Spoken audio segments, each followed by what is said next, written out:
Kaya yan ang panawagan namin sa inyo. Hindi namin kayo tinatawagan para mag-out sa MCGI. Ang panawagan lang namin sa inyo, mag-isip kayo. Bakit?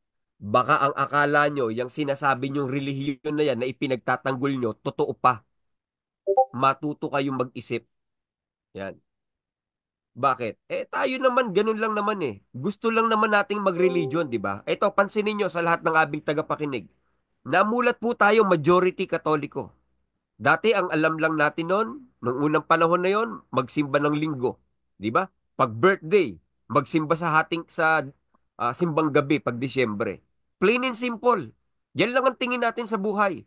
Mag-aaral lang tayo ng mabuti, magtatrabaho, mag-iipon, magkakapamilya, magkakaapo, and on top of that, maging mabuting tao. Para kung sakaling matigok man tayo, mapupunta tayo ng langit at huwag tayo maimpyerno. As simple as that. Yun ang ating buhay. Nung tayo po, wala pa sa dating daan.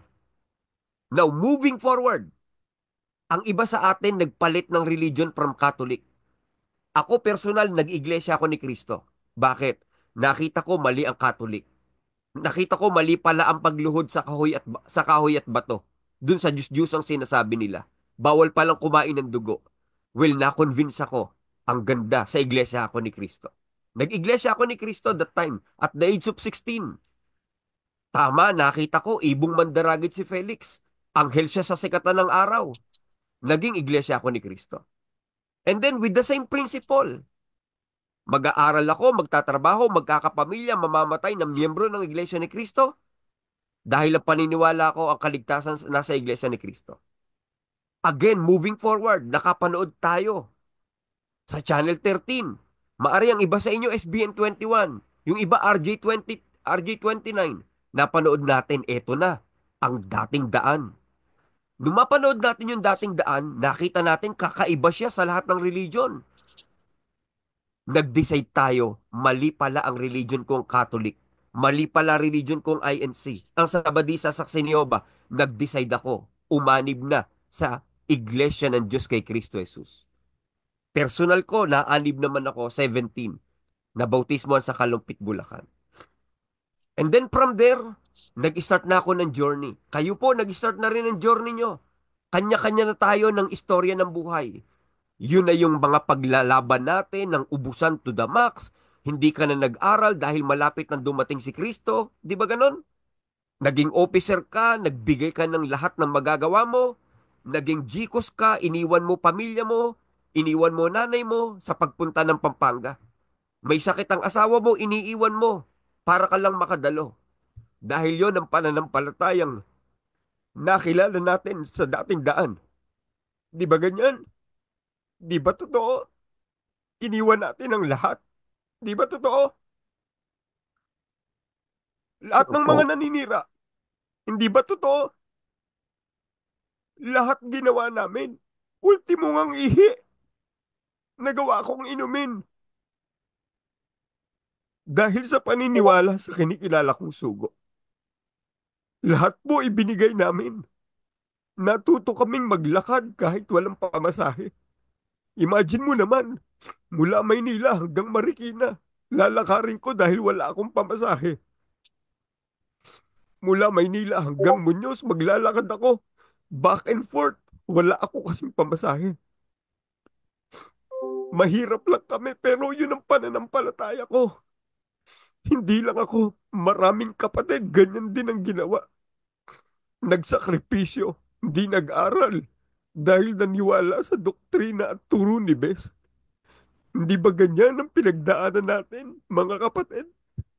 Itong mga Exeter na to, hindi po yan mga masasamang tao.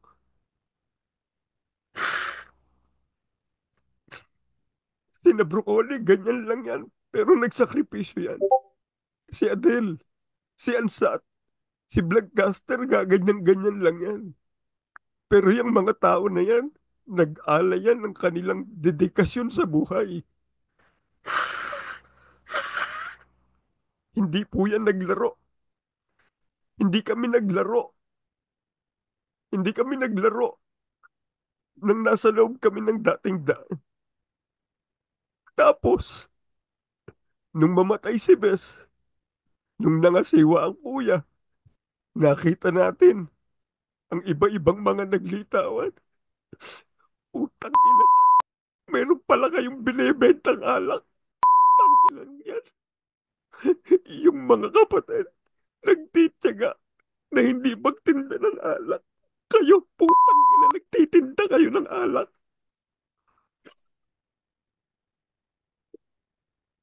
Tinuruan nyo kaming magpayaman. Tangina, kayo ang yayaman nyo. Sabi nyo lumaban ng ubusan. Tangina naman, lumaban kami ng ubusan. Kami naubos. Kayo nagpapasasa. Tapos kami pa yung masama. Kami pa yung tik-tik. Tangina nyo.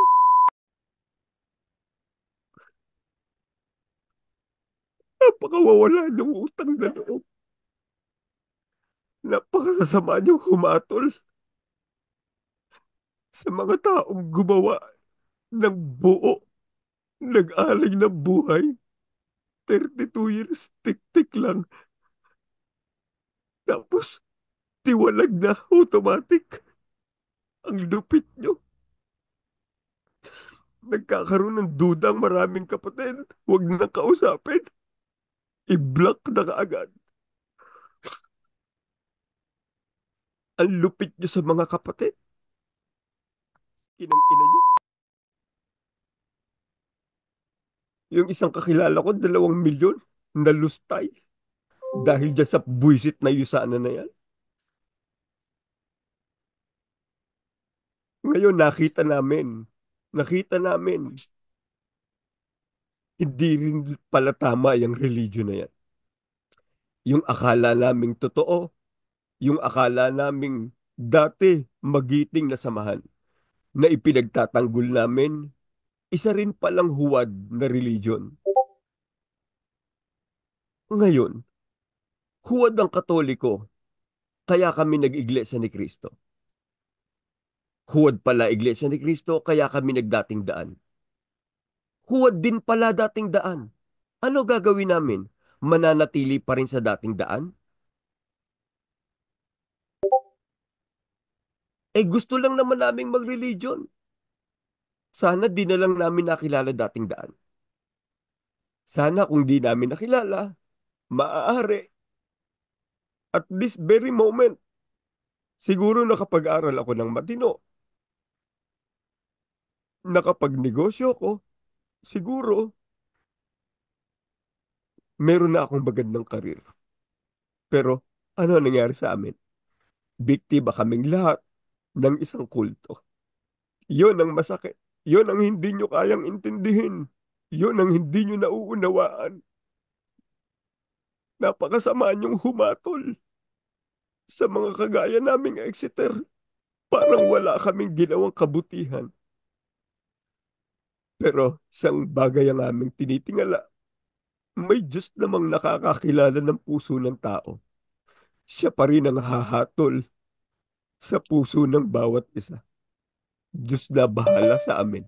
Gaano man kaming kasama sa inyo, paniniwala namin, may Diyos na hustisya pa rin na maggagawad ng hustisya sa mga taong naapi. Kaya panawagan namin sa inyo, wag na kami. Palagay niyo na masama kami. Alang-alang na lang kay Brad Jerry. Mga nandyan sa Qatar. Hindi ko kayo hinihikayat mag-out sa MCGI. Kung gusto nyo, dyan sa MCGI, go. Pero ng amin lang hiling, kung gusto nyo tumulong, idirekta nyo na sa mga taong nangangailangan. Huwag na sa pondo at kaban ng yaman ng isang pamilya na sila ang nagpapasasa. Pasensya na po kayo, naging emosyonal. Magandang gabi po sa inyong lahat.